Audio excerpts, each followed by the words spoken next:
The grand restaurant glittered with an atmosphere designed to impress.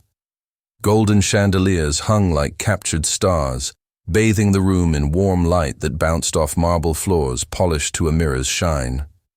The air was rich with the aroma of fine wines, roasted meats, and the faint sweetness of fresh pastries, while a small orchestra in the corner played soft, elegant notes to complete the illusion of perfection.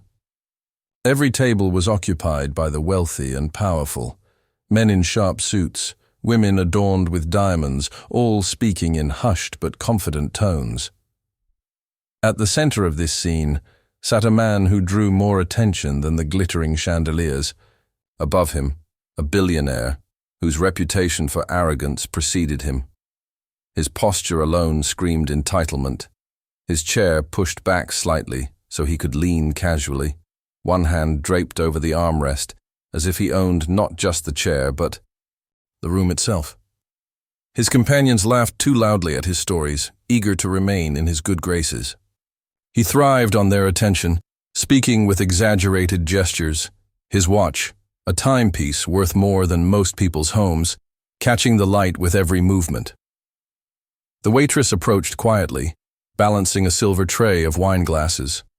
She was young, her uniform neat but plain, her hair tied back to keep it out of her face. She moved with the careful grace of someone who knew that in such a place one mistake could cost not just a job, but her dignity. Her eyes remained lowered, her steps precise, as she slipped between the tables of wealth and whispers, heading toward the billionaire's group. He noticed her before she arrived.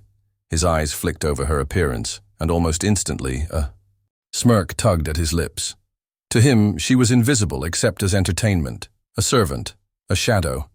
As she bent slightly to place the glasses onto the polished wooden table, he leaned closer to his companions, lowering his voice just enough to make it seem secretive, yet loud enough for her to catch the cadence of his words. In Arabic, smooth and sharp, he mocked her. He ridiculed her appearance, her likely background, and her place in life.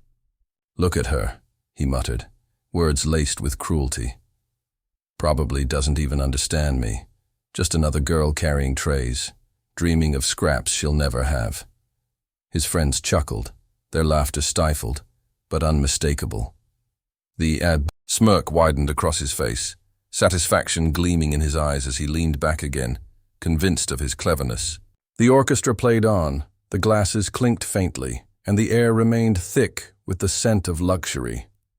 For him, the moment was just another display of power, a reminder to his companions that even in such a refined setting, he could bend others into objects of mockery.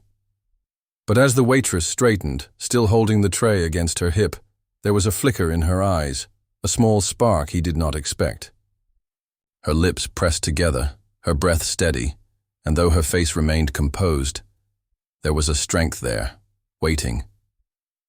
The billionaire believed he had humiliated her unseen, his words hidden safely behind a language he thought she could never touch. What he didn't realize was that his arrogance had set the stage for his own undoing. The tray of wine glasses rested on the table, but the room suddenly felt heavier. The waitress stood there, her posture calm, her eyes fixed on the billionaire. For a moment, she seemed like any other server, blending into the background of wealth and chatter. But inside her, a decision sparked like flint against stone. She had heard every word, she had understood every syllable, and she would not walk away in silence. She took a steady breath, the kind that quieted nerves before courage found its voice. Then, with perfect clarity, she spoke in Arabic. Her tone was firm but respectful, the kind that commanded attention without shouting. "You assume that because I wear this uniform, I am blind, deaf, and ignorant.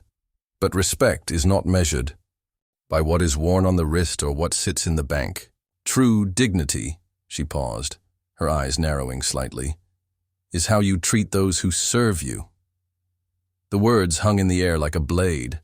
Every glass at the table stilled in its holder. Every fork was suspended mid-air. The billionaire's grin collapsed into disbelief, his jaw tightening as if he had been slapped without a hand touching him. His friends, who had moments before been laughing at his side, now sat frozen, their expressions betraying shock and a hint of delight at the reversal. Her Arabic was not just fluent, it was flawless, with the polished cadence of someone who had studied, lived, and breathed the language. There was no hesitation, no faltering. Her delivery was deliberate, controlled, and precise. She did not raise her voice, but the power in it echoed louder than any shout. The billionaire shifted. In his chair, his posture shrinking despite his desperate attempt to appear unbothered. He cleared his throat, forcing a dry chuckle, but the sound died quickly in his throat. For once, words failed him. The silence at the table weighed down heavier than the golden chandeliers above. The waitress, maintaining her composure, leaned slightly forward as if to seal the moment. Still in Arabic, she added softly, "Power is fleeting, but respect, once lost, is never regained." Her words, though calm, struck like thunder in the quiet that followed. Around them, other diners had begun to notice. Conversations faltered. Eyes drifted toward the billionaire's table. Whispers began to ripple through the room. The orchestra played on, but its melody now seemed distant, overshadowed by the drama unfolding in real time. People did not know exactly what had been said, but they could see clearly the expression on the billionaire's face, a mask of humiliation he could not hide. The waitress did not linger. She straightened, offered the faintest of polite smiles, and stepped back. There was no arrogance in her stance, only quiet strength. She had no need to press further. The silence she left in her wake spoke louder than any words could. The billionaire sat still, hands gripping the edge of the table, his earlier smugness shattered. He had entered the game certain of victory, but in seconds she had turned it against him, and she had done it with nothing more than the power of her voice. The billionaire remained seated, his face a storm of conflicting emotions, shock, anger, and shame wrestling for control. His hands, once casually sprawled on the table to display his jeweled watch, now clenched tightly, as if gripping onto the last fragments of pride he could salvage. His guests, unsure of what to say, avoided his eyes. Their laughter, so loud moments ago, had died completely. In its place was a silence that weighed heavier than the chandeliers above. Every movement of cutlery, every whisper from a nearby table seemed magnified in the stillness that surrounded him. The waitress, however, walked away with the same quiet grace with which she had approached.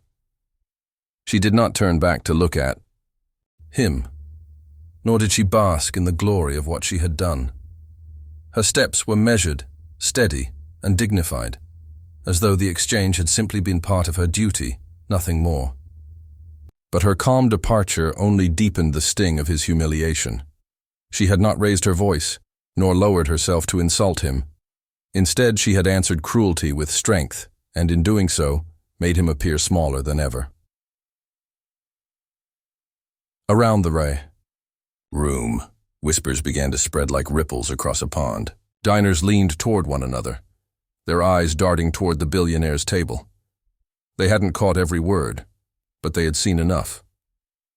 The smirk wiped clean from his face, the unflinching composure of the waitress, the shift in power that no wealth or title could disguise. It was all too clear.